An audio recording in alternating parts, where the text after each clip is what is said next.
Telespectador da TV Prevê, do nosso Enfoque Regional, nós temos ao longo desses programas, desses tempos de pandemia, feito as nossas entrevistas virtuais de forma remota, para que o telespectador permaneça em sintonia com os assuntos ligados aos nossos entrevistados que exercem a sua atividade profissional, atividade política, na sua cidade, na sua região, enfim, trazendo para o telespectador as informações necessárias para o nosso dia a dia.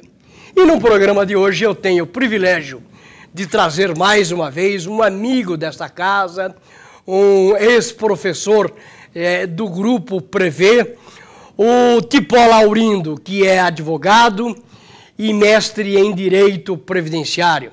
O Tipó é sobejamente conhecido nesta área, pois tem escritório aqui em Bauru, em Lençóis Paulista, Agudos, em diversas cidades da região.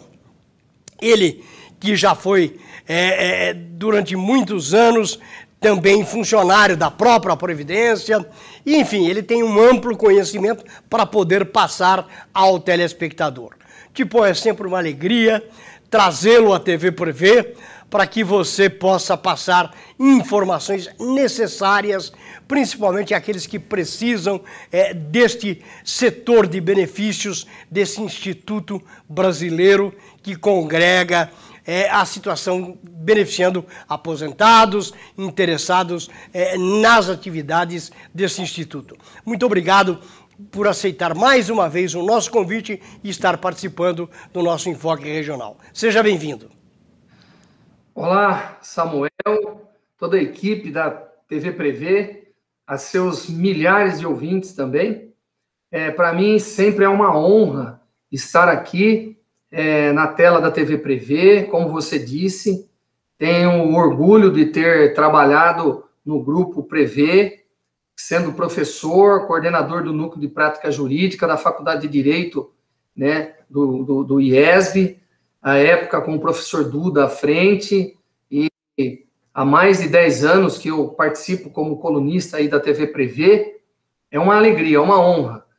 E, por coincidência, Samuel, eu atendi aí no meu escritório de Bauru, na quinta-feira, um cliente que ele chegou, sentou, a primeira pergunta, ele falou: doutor, o senhor não tem ido mais na TV Prevê? O que acontece? O senhor não tem ido mais? Eu falei: não, é porque a gente, quando é convidado, a gente prontamente vai, mas eles têm lá toda uma programação. E olha que coincidência, ontem vocês me passaram, ontem não, na sexta-feira, o convite, e eu estou aqui, de coração aberto, com muita alegria para poder mais uma vez participar e levar um pouquinho de informação, de prestação de serviço, um pouquinho de conhecimento às pessoas que precisam. Tipo, nós tivemos recentemente uma alteração na legislação previdenciária. Nós tivemos aí uma reforma ampla, uma reforma que andou modificando muitas as características de benefícios para a população, maiormente para aqueles que querem, que se aposentaram e que tiveram alguns benefícios, no meu entendimento, reduzido. Eu te pergunto, como é que você vê hoje a atividade previdenciária diante desta pandemia? Como é que estão os serviços do INSS neste atendimento para a sua enorme gama de clientela, principalmente aqueles que querem se aposentar ou que são usuários dos benefícios do INSS? Bom, Samuel, realmente é uma pergunta bastante ampla, que precisa de uma resposta também bastante ampla. Com relação às alterações que a reforma da Previdência, através da emenda constitucional 103/19, trouxeram, acredito que durante o programa você vai fazer algumas perguntas, dos quais nós iremos responder, porque realmente foram muitas mudanças que trouxeram prejuízos a muitos irreparáveis. Mas vamos começar com essa pergunta principal, que é a pergunta sobre como estão os atendimentos nessa pandemia. Vamos começar, Samuel, eu preciso voltar um pouquinho antes da pandemia. A pandemia começou em março de 2020, a reforma da Previdência em novembro de 2019. Com a reforma da Previdência, Samuel, ela também atingiu os servidores federais, além de atingir os trabalhadores da iniciativa privada, aqueles que se aposentam no INSS, a reforma também atingiu os servidores federais. Deixou de fora os estaduais e os municipais, que são regime próprio. Então, quando atingiu os servidores federais, Samuel, o que ocorreu? Ocorreu uma corrida enorme dos servidores mais antigos do INSS para uma aposentadoria. Por quê? Porque senão eles teriam que se encaixar nas regras novas, o que faria com que eles se aposentassem, muitos deles por idade, tanto os homens como as mulheres. Então, pelas informações que nós temos do próprio Instituto, aproximadamente se aposentaram em 2019 40% dos servidores, quase metade, Samuel. Então, já era um quadro reduzido, que há muitos anos não tem concurso para reposição. Já era reduzido. E aí sai, cerca de 40%. Praticamente as agências ficaram sem funcionários, sem servidores. Por outro lado, Samuel, nós sabemos que com a pandemia, muitos servidores são do grupo de risco, têm comorbidades, e uma parte deles também acaba não estando trabalhando hoje. Outro ponto que foi, assim, muito prejudicial é que, devido à falta de servidores, Samuel, devido ao problema da pandemia, as agências estão fechadas. Elas estão fechadas. O atendimento existe apenas para perícias médicas. Isso nas agências onde tem perito. Porque hoje, metade das agências no Brasil não tem perito médico. Então, essas agências não atendem ninguém. Eu vou te dar um exemplo, tá? Aqui em Lençóis Paulista, onde eu estou falando nesse momento, a agência do INSS aqui, eles trabalhavam antes da reforma da Previdência, eles trabalhavam em 6 ou 7 servidores. Hoje, na agência aqui de Lençóis, tem apenas um servidor trabalhando. A agência de Bauru, Samuel, eles trabalhavam com cerca de 60 servidores, se eu não me engano, se não me falha a memória, antes da pandemia. Hoje, acredito que não tenha 10. Então, como que você vai atender a população? Uma agência tem a agência de Pederneiras, acredito que tenha 1 ou 2, Agudos, acredito que tenha apenas 1. Então, as agências foram fechadas. Hoje, a dificuldade é muito grande, porque as pessoas, Samuel, os idosos, os deficientes, os aposentados, as pensionistas, os que recebem o BPC, eles precisam da Previdência, eles precisam tirar dúvidas, eles precisam resolver problemas, e as agências estão fechadas. Aí eles têm que ligar no 135. Liga no 135, todo mundo sabe. É uma vida para conseguir uma ligação, é uma vida para conseguir resolver um problema. Ou você tem que entrar pelos canais remotos, aquele Meu INSS, cadastrar uma senha e tentar resolver os seus problemas por ali. Porém, Samuel, a grande maioria da população que recebe um benefício do INSS, a grande maioria são idosos, são pessoas humildes, que não têm um computador disponível, que não têm um celular que tem internet disponível. Então, esses os que estão sofrendo hoje, sofrendo muito. Eu recebo no meu escritório, Samuel, uma quantidade enorme de pessoas que vão ali apenas para, muitas vezes, resolver um problema da prova de vida, que eles não sabem como fazer. Antes, ia na agência do INSS, era atendido, muito bem atendido por um servidor, resolvia. Às vezes resolvia ali, às vezes o servidor orientava como fazer, mas hoje, infelizmente, as agências estão fechadas, repito, atendendo apenas perícia médica e nada mais. Aqui, em Lençóis, no meu escritório, ele fica exatamente em frente ao INSS. E às vezes a gente sai, né? A hora que eu estou saindo, eu estou chegando, às vezes uma pessoa vem, doutor, olha, eu preciso de uma coisa tão simples, mas está fechado. É realmente uma coisa deplorável, né? A Previdência Social, Samuel, que foi criada com a LOPS, que é a Lei Orgânica da Assistência Social, em 1960, nunca atrasou um dia o pagamento de aposentado e pensionista, sempre foi um órgão totalmente estruturado, apoiado pelos governos. Infelizmente, com esse governo, né, a gente está vendo, primeiro que o Ministério da Previdência foi extinto. Hoje o INSS é um órgão, é um membro do Ministério da Economia. Está lá, não tem mais a autonomia que tinha antes. Infelizmente, a gente percebe que hoje a estrutura do INSS foi reduzida, foi diminuída, os serviços oferecidos para a população foram diminuídos, e quem sofre, Samuel, são as pessoas mais humildes, as pessoas mais simples.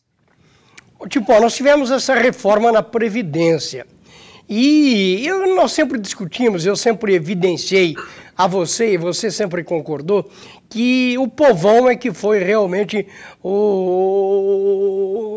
que tiveram maior prejuízo com as mudanças, com essas alterações da regra.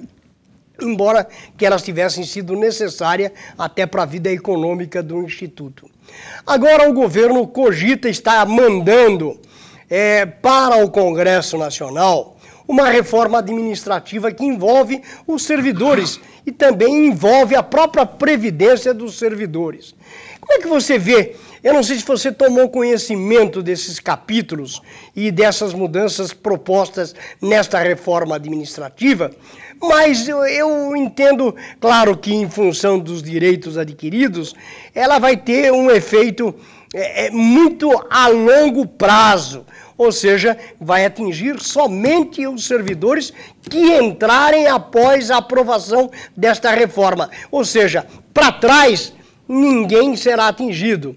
E isso não vai acabar com esta casta privilegiada que recebe os benefícios da Previdência estadual, de âmbito do funcionalismo de forma em geral, porque ela vem muito a longo prazo. Como é que você enxerga isso que está prestes a acontecer? Bom, Samuel, o artigo 5º, inciso 36 da Constituição Federal, assim disciplina: a lei não prejudicará o direito adquirido, o ato jurídico perfeito e a coisa julgada. Portanto, a reforma administrativa, realmente, ela não pode retirar direitos já adquiridos pelos servidores. O governo poderia até retirar, mas com certeza esses servidores entrariam na justiça e iriam ganhar processo e iam restabelecer os seus direitos. Concordo plenamente com você. A partir do momento que a reforma administrativa, da forma como está sendo proposta, ela só vai atingir os novos servidores, porque não pode atingir os servidores já que trabalham, ela vai ter um resultado prático em termos financeiros muito pequeno. No começo, posso te falar, nos próximos 10 anos, quase nulo, praticamente nulo. Agora sim, para longo prazo, vamos falar 20, 30, 40 anos, talvez vai ter um reflexo para aqueles servidores que ingressarem a partir de agora para frente. Por outro lado, Samuel, nós estamos vendo praticamente uma paralisação dos concursos públicos. Nós sabemos aí que tem vários órgãos deficitários. Um deles é o INSS. O INSS está precisando muito de novos servidores para compor os seus quadros, para reabrir essas agências, para atender esse povo. E o governo não autoriza. Então, veja bem, se a reforma administrativa só pode atingir os novos servidores, mas hoje nós não temos novos servidores, porque não temos concursos, não tem autorização, principalmente do governo federal, para abertura de concurso, não tem autorização para que sejam chamados aqueles que já passaram no concurso e estão aguardando. Então, essa reforma administrativa, Samuel, de verdade, é água com açúcar. Não passa disso, é enxugar gelo, porque não vai chegar a lugar nenhum, né, em termos de economia. Porque a reforma da Previdência, ela também só vai ter uma economia a longo prazo, só atingiu realmente os mais carentes, aqueles que ganham menos, aqueles que trabalham em indústrias, no comércio, as donas de casa, os MEIs, os microempreendedores individuais. E hoje, Samuel, na Previdência, eu já trouxe esses dados aqui, cerca de 85% dos aposentados e pensionistas ganham um salário mínimo. Então, não era, eu sempre discuti isso, você sempre concordou, não é esse público que causava algum déficit para os cofres do governo federal. Não é esse público. O público é outro. Eu disse que uma grande parte dos estados estão com seus sistemas de previdência falidos. E esses, sim, que teriam que ser os destinatários da grande reforma. E os estados ficaram de fora. Né? Nós temos aí Rio Grande do Sul, Rio de Janeiro e outros que gastam, Samuel, 3 vezes em aposentadorias e pensões o que gastam com educação. Olha que absurdo. Imagine se eles gastarem, por exemplo, 300 milhões por mês em aposentados e pensionistas, eles gastam 100 milhões com educação. A curva se inverteu, né? Então, realmente, o grande problema do déficit previdenciário global no Brasil, o grande problema, na minha visão, são os estados. Nem todos, mas a maioria deles. E eles ficaram fora da reforma. Então, incluindo essa resposta da reforma administrativa, Samuel, eu acredito que ela não trará benefício financeiro, economia algum para os cofres públicos, vai trazer, sim, a um longo prazo, mas muito longo, e nesse momento as contratações e os concursos estão proibidos, então não sei o porquê dessa reforma administrativa agora, né? Mas vamos aí, de alguma forma, aplaudir, porque é uma iniciativa. Pequenininha, mas é uma iniciativa. Eu até fico muito triste quando eu ouço essa informação sua dos custos da Previdência Pública. Numa das últimas viagens que eu fui a Brasília, eu subindo lá no elevador de um prédio público, de um prédio onde eu fui tratar de interesses aqui da televisão, eles estavam reclamando, algumas pessoas, eu tomei um elevador e uma moça que era ascensorista lá, ela disse, eu entrei agora, sou contratada, sou terceirizada e meu salário é 3 mil. Todos que antes trabalhavam como ascensorista aqui foram aposentados com salários de 22 mil reais, acima disso, inclusive. E não tenho nada contra assessorista ou qualquer outro tipo de atividade profissional, mas só que os salários realmente eles são abusivos. Nós temos algumas categorias no funcionalismo público que são verdadeiras castas, verdadeiros privilégios, e o povão é que paga por isso. E é por isso que nós temos esse distanciamento social mal distribuído entre a população deste país. Mas, Chipó, eu queria que você dissesse, hoje, por exemplo, qual é o teto de um aposentado no INSS? E com quantos anos e com quanto tempo de serviço? Como é que está a atual legislação nesse sentido para que as pessoas possam requerer a sua aposentadoria? Bom, Samuel, o teto hoje, mínimo de um benefício, é o salário mínimo, que é R$ 1.100. E o teto máximo na Previdência está em torno ali de R$ 6.400, se não me falha a memória. Então, ninguém pode se aposentar com mais que R$ 6.300, R$ 6.400. Ninguém mais. Hoje, Samuel, com a reforma da Previdência que ocorreu em 13 de novembro de 2019, vou repetir, com a emenda constitucional número 103, ela trouxe várias enormes alterações que vieram a prejudicar as pessoas que querem se aposentar. É claro que aqueles que no dia 13 de novembro de 2019 já tinham direito de aposentar, eles estão protegidos pelo direito adquirido.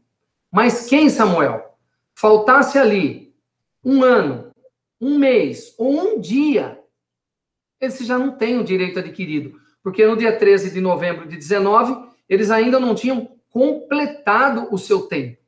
Eu tenho casos práticos que chegam nos nossos escritórios de pessoas que foram atingidas por causa de um ano que estava faltando, por causa de 3 anos. Então, eu vou tentar explicar sucintamente aqui. Hoje, Samuel, a aposentadoria por tempo de contribuição, ela está sendo extinta.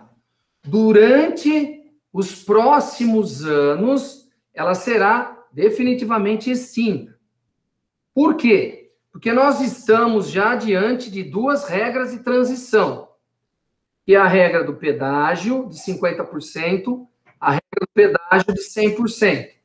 E nós também temos as regras de transição, que é tempo de contribuição mais idade ou aposentadoria por pontos. Né? São essas regras de transição. Não vou esmiuçar tudo aqui, porque vai confundir muito a cabeça das pessoas. Mas vou tentar falar as mais simples. A regra do pedágio, Samuel. Imagine que alguém, na data da reforma, hoje, quando alguém chega no escritório, Samuel, e fala assim, olha, doutor, eu gostaria de fazer um cálculo da minha aposentadoria. Todos os advogados, né, os colegas, têm que fazer um cálculo primeiro, qual é o tempo que ele tinha na data da reforma, em novembro de 19. Então, vamos imaginar que hoje chega uma pessoa, você faz o cálculo dela, e em novembro de 19, estaria faltando 12 meses para ela se aposentar. Novembro de 19.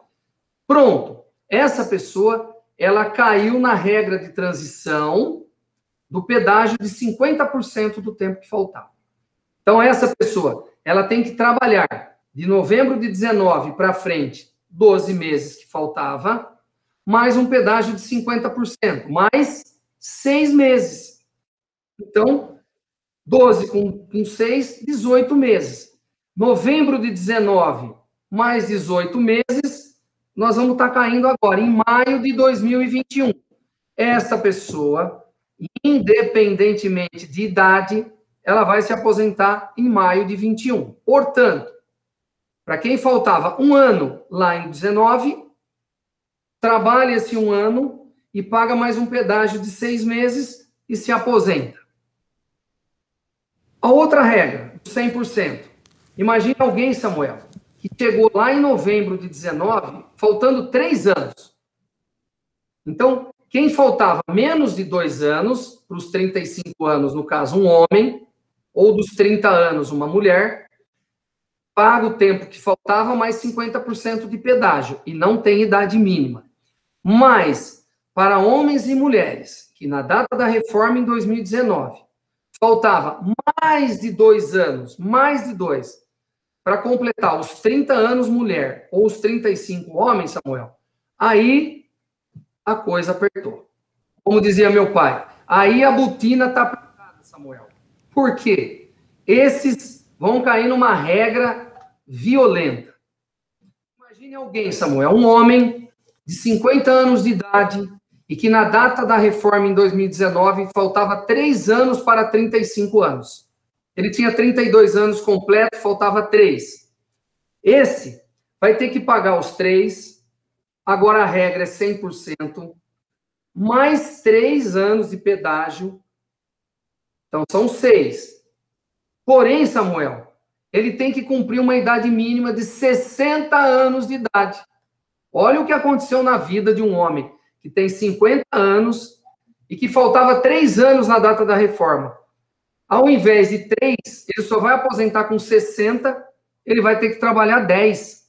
Então, a reforma impôs a ele uma penalidade de trabalhar mais 7 anos, além do que faltava. Faltava 3, vai pagar 10. Então, isso, Samuel, é uma coisa, para mim, muito injusta. Isso é uma coisa... Ela é legal porque foi criada, ela é constitucional porque foi uma reforma, Mas o presidente da República, eu garanto, Samuel, que ele não tinha o conhecimento disso. Ele foi induzido, talvez pelo Paulo Guedes, que duvido também que ele tinha o conhecimento dessas, né, violentas alterações que ia causar na vida das pessoas. Então, hoje, você me perguntou, a pessoa tem que ter 35 anos hoje? Não. Ninguém mais se aposenta hoje com 35. Vai ter que ser 35,5, 36, 40 anos de contribuição, 45. Acabou a aposentadoria por tempo de contribuição pura e simples, com 30 anos mulher e 35 para os homens. As alterações, Samuel, foram também na fórmula de cálculo, que prejudicou violentamente. As alterações foram na pensão por morte, né? Foram na acumulação de benefícios, foram na concessão do benefício de prestação continuada, foi na concessão da aposentadoria do professor, foi na concessão da aposentadoria especial para aqueles que trabalham expostos a agentes agressivos, agentes biológicos, vapores hidrocarbonetos, ruído. Então, foi gigante a reforma. E hoje, Samuel, alterou a estrutura da concessão dos benefícios. Hoje, nada mais é como antes. Tudo está mudado. Tudo está prejudicado. E aí, cada um vai ter que dançar a música conforme a regra constitucional que agora está imposta. Todos esses detalhes o Tipó já apresentou aqui por inúmeras vezes. Nós estamos recapitulando aquilo que já foi falado, mas que é sempre interessante apresentar para o telespectador. Para encerrar, Tipó, eu queria que você dissesse para aqueles que já foram aposentados. Nós tínhamos aí a expectativa da desaposentadoria, que iria beneficiar a vida de muita gente, barrada pelo STF. Você aventou a possibilidade que se estudava para esses aposentados ter alguns outros benefícios que foram arrancados pelo STF. Tem alguma novidade no setor? Olha, Samuel, hoje nós temos uma revisão que ela é nova, vamos falar, entre aspas, que é a revisão que chama revisão da vida toda. Essa revisão da vida toda, ela busca o quê? Utilizar as contribuições do segurado, que ele verteu para a Previdência, o nome já diz, durante a sua vida toda. A lei da Previdência, a Previdência utiliza uma lei onde ela usa as contribuições apenas do ano de 94 até a data da sua aposentadoria. Esta revisão diz o seguinte, não apenas de 94 até a aposentadoria, mas sim desde o início da sua vida. Então, imagine que a pessoa iniciou as contribuições em 1980. De 80 até 94, não entrou no cálculo. Só entrou no cálculo de 94 para frente. Então, Samuel, essa revisão, ela já foi considerada favorável pelo STJ por unanimidade. Porém, o INSS recorreu ao STF. E o STF informou, a semana passada, que entre os dias 4 e 11 de junho agora, semana que vem, ele deve julgar esse recurso do INSS. Samuel, nós, advogados, né, professores, palestrantes, especialistas na área, nós estamos com uma confiança grande que, nesse caso, o STF vai dizer o seguinte, olha, o assunto de revisão é matéria legal, é matéria de lei. Portanto, cabe ao STJ julgar as matérias legais. O STF julga as matérias que envolvem a Constituição. Portanto, essa revisão não é inerente à Constituição. Então, nós estamos confiantes numa vitória no STF, onde ele poderá, torcemos para isso, oramos para isso, para que ele diga, olha, como essa matéria não é constitucional, essa matéria é legal, então prevaleça a decisão do STJ. Se isso ocorrer, Samuel, milhares de aposentados vão poder revisar. Nós, advogados previdenciaristas, nós, vários advogados, já entramos com essas ações já. Nós temos, né, eu e vários colegas, e muitos colegas, eu participo de vários grupos, né, temos muitas revisões dessas já em andamento na Justiça. Hoje, elas estão sobrestadas porque estão aguardando o julgamento do STF. A única coisa, Samuel, Deus abençoando, se der tudo certo, o que precisa ser verificado é a decadência. Só pode entrar com essa revisão aqueles que aposentaram e receberam o pagamento e não passou ainda 10 anos. Porque se passou 10 anos da data que o aposentado recebeu o primeiro pagamento, aí está decadente. Ele não pode entrar. Portanto, Samuel, essa é a novidade, inclusive uma novidade que está para estourar agora, semana que vem, no STF. Espero que nenhum ministro peça vista ou peça adiamento, porque daí nós vamos poder ter a certeza se vai confirmar a decisão do STJ e os aposentados vão ter direito de revisar os seus benefícios, ou se o STF vai matar, mais uma vez, como ele fez com outras revisões, né, o sonho e o direito de milhares e milhares de aposentados. Está aí. Eu trouxe a participação do advogado previdenciário, mestre em direito previdenciário, Dr. Tipó Laurindo, que gentilmente vem participando sempre da nossa programação. Tipó, muito obrigado. Eu espero que você volte o mais rapidamente possível, porque nós sempre temos dúvidas, os telespectadores têm dúvidas, e nós temos aí um elenco de perguntas desses nossos telespectadores que precisam dessas precisas informações que você tem passado. Muito obrigado pela sua gentileza e certamente nós estaremos conversando muito brevemente. Samuel, mais uma vez eu agradeço, essa gentileza, é sempre uma honra para mim, a TV Prevê, que tem uma audiência incrível, estar aqui levando essas informações. São informações que as pessoas precisam ter, que muitos não têm o conhecimento. Samuel, de cada 10 clientes que chegam no escritório, 9 não têm conhecimento até hoje, depois de 1 ano e meio, das alterações da reforma da Previdência. Por quê? Porque tanto o governo, como aqueles que defenderam a reforma, como os grupos de televisão, de rádio que defenderam a reforma, eles não trazem essas informações, né, vamos falar, da maldade da reforma. Eles só trouxeram, olha, precisa mudar, porque a Previdência vai quebrar. Tudo conversa, ninguém nunca provou o déficit. Então, Samuel, fico feliz de mais uma vez estar aqui. Estou sempre à disposição e saudades de pessoalmente estar aí para dar um abraço em vocês, de fazer como a gente sempre faz, né? De pegar na mão quando termina aí a entrevista. Mas fica aqui o meu abraço fraterno aí a você, a toda a equipe e a todos os nossos telespectadores. Um grande abraço, fiquem com Deus e se cuidem bastante. Um beijo no coração. Muito obrigado para o advogado Tipó Laurindo, advogado em Previdência, que falou neste programa informativo, que é de interesse da coletividade, porque nós trazemos muitos assuntos que mexem com o nosso dia a dia. Um abraço a todos e até o próximo programa, se Deus assim nos permitir.